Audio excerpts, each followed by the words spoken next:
सारे भरावां सारे वीरां की हाल है वीर जी? ठीक ठाक हो? उम्मीद करना मेरे भरा सारे ठीक ठाक होंगे। साढ़े खरगोशों का तो मुर्गियां साढ़े शौक करो तो वेखो किवें आंदे ने।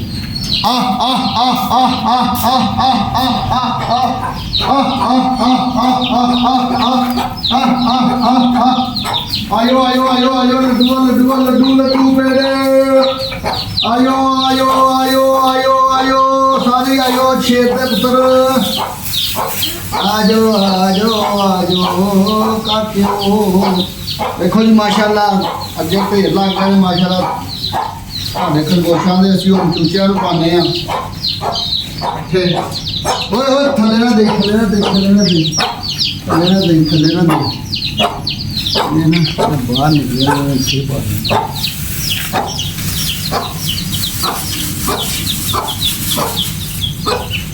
इन्होंने भला क्यों बाहर पान लगा हुआ है ना मुर्गी जी है ना साड़ी बच्चे जितने दी पता है थले कल नहीं आ बाहर चल आया इधर हो मुर्गी जी है ना मुर्गी बहुत पागल है। मुर्गी ने कल भी एक खरगोश मार दिता सी जो मैं ब्लॉग के नहीं विखाया तो हुण आ मुर्गी जो भी असीं इहनूं पट्ठे पाने तो इत्थे ही रख के पाने असीं इहनूं अगे पिछे नहीं पाने या खुड्डे के अंदर पाने या इत्थे करके उन्हां दे विच नहीं पाने। अलहदा तां पाए ने तो वेखो बच्चे खाण डे ने सारे किड्डे खुश होण डे ने सारे बच्चे खाण डे ने साडे माशाअल्लाह। खाओ खाओ खाओ और खाना तेनों मैं कभी कुछ क्या है खाओ थे जाके माशाअल्लाह। जो सट वाला खरगोश नजर नहीं आ रहा पता नहीं कितने चला रहा साडा जो सट लगी सी सुपर लाइट उधर बैठ के कैमरामैन वीडियो बनाओ उच्ची ने वीडियो दिया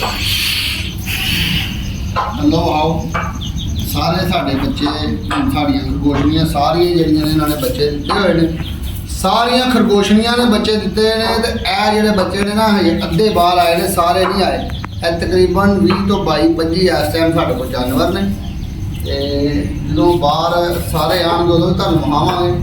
साड़ी वीडियो सारी देखा करो साढ़े चैनल में लाइक तो सबसक्राइब जरूर करो बैल आइकन दबा लो इंशाअल्लाह यह जी सारी जगह है इतने सारे जानवरों के असीं खुड्डे बनावांगे सारे जानवर इत्थे रखांगे वक्रे वक्रे ते मजीद होर जगह नाल अगे पिछे लैके ते इत्थे ना अपना जानवरों का पूरा शौक करांगे नाल अपने भरावां नूं करावांगे ते नाले आप करांगे।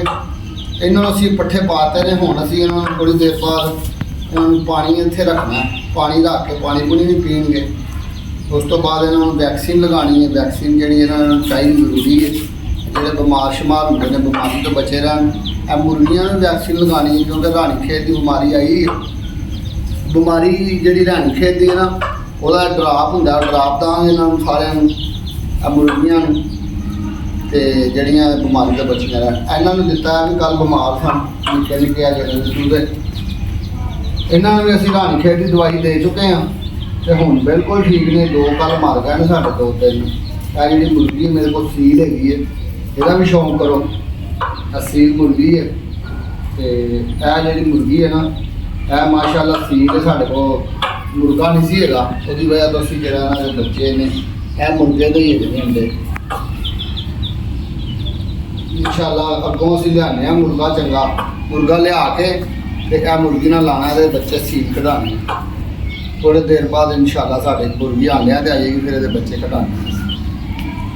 ए वेखो खरगोश साढ़े किड्डे प्यार ना खा रहे हैं इन्होंने माशाअल्लाह रज जाना इन्होंने कल की भुख लगी सी किन्ने ने 4 बच्चे हैं तो 5 6 7 8 बच्चे बाहर आए हैं ये मरे भी हैं बच्चे थले तो कोई थले भी होना कुछ देखना थले कोई नहीं है इधर इधर इधर यह जो साढ़ा खरगोश है ना जो बैठा है यह जो हम अगे ना बेहतर हो गया कल इन मैं दवाई भी लगाई है तो अगे इन पैदा बेचारे कीड़े हूँ माशाअल्लाह सही है नाले जो खरगोश इन मारता सी ना वो मैं कल किसी ने दे दिता मैं कहा यार इन लै जा इन्हें तो मेरा खरगोश बच्ची कर दिता इन्हें बड़े खरगोश मारे ने जो प्यो सी ना ਉਹ ਕਿਸੇ ਵੀ ਖਰਗੋਸ਼ ਨੂੰ ਵੇਖ ਨਹੀਂ ਸਹਾਂਦਾ, ਉਹਨੂੰ ਮਾਰਦਾ ਸੀ। ਹੁਣ ਮੈਂ ਉਹਨੂੰ ਦੇ ਦਿੱਤਾ, ਮੈਂ ਕਿਹਾ ਯਾਰ ਲੈ ਜਾ ਇਹਨੂੰ ਚੁੱਕ ਕੇ, ਇਹ ਸਾਨੂੰ ਨਹੀਂ ਚਾਹੀਦਾ। ਇਹ ਕਹਿ ਦਿੱਤੇ, ਇਹਦਾ ਪਿਓ ਦਿੱਤਾ ਤੇ ਨਾਲ ਇੱਕ ਖਰਗੋਸ਼ਣੀ ਸੀ ਛੋਟੀ। ਮੈਂ ਕਿਹਾ ਚੱਲ ਤੇਰੇ ਕੋਲ ਵੀ ਜੋੜਾ ਹੋ ਜਾਏਗਾ। ਇਹ ਜਿਹੜਾ ਖਰਗੋਸ਼ ਇਹ ਮੈਂ ਕਿਹਾ ਇਹ ਨਹੀਂ ਮਰਨਾ ਚਾਹੀਦਾ। ਅੱਗੇ ਇਹਨੇ 5-6 ਖਰਗੋਸ਼ ਸਾਡੇ ਇਹਦੇ ਪਿਓ ਨੇ ਮਾਰੇ। ਤੇ ਹੁਣ ਮੈਂ ਇਹ ਖਰਗੋਸ਼ ਨੂੰ ਬਚਾਉਣ ਦੀ ਖਾਤਰ, ਨਾਲੇ ਇਹ ਦੂਜੇ ਵੀ ਨਾਲ ਖਰਗੋਸ਼ ਹੈਗੇ ਨੇ ਛੋਟੇ ਛੋਟੇ, ਇਹਨਾਂ ਨੂੰ ਬਚਾਉਣ ਦੀ ਖਾਤਰ ਮੈਂ ਜਿਹੜਾ ਨਾ ਖਰਗੋਸ਼ ਦੇ ਚੁੱਕਿਆ ਵਾਂ। ਤੇ ਕੱਲ੍ਹ ਦਾ ਮੈਂ ਚੁਕਾਤਾ ਹੋਇਆ, ਤੇ ਹੁਣ ਇਨਸ਼ਾਅੱਲਾ ਇਹਨਾਂ ਦੀ ਬਰੀਡ ਵਧੇਗੀ ਘਟੇਗੀ ਨਹੀਂ। ਜਿਹੜਾ ਨਰ ਖਰਗੋਸ਼ ਉਹ ਆਏਗਾ ਸਾਡੇ ਕੋਲ, ਅਸੀਂ ਜਿੰਨੇ ਨਰ ਖਰਗੋਸ਼ ਹੋਣਗੇ ਫਿਰ ਅਸੀਂ ਵਧਾਵਾਂਗੇ। ਇਹ ਬਹਾਓ ਜੀ ਸਾਰਿਆਂ ਨੂੰ। ਹੁਣ ਇਹਨਾਂ ਨੇ ਪੱਠੇ ਖਾਣੇ ਸ਼ੁਰੂ ਕਰਤੇ ਨੇ, ਇਕੱਠੇ ਹੋ ਕੇ ਮੁਰਗੀਆਂ ਵੀ ਖਾਣ ਗਈਆਂ ਸਾਡੇ ਨਾਲ। ਤੇ ਬਕਾਇਆ ਤੁਹਾਨੂੰ ਅਸੀਂ ਫੇਰ ਵਹਾਂਗੇ। ਅੱਲਾਹ ਹਾਫਿਜ਼।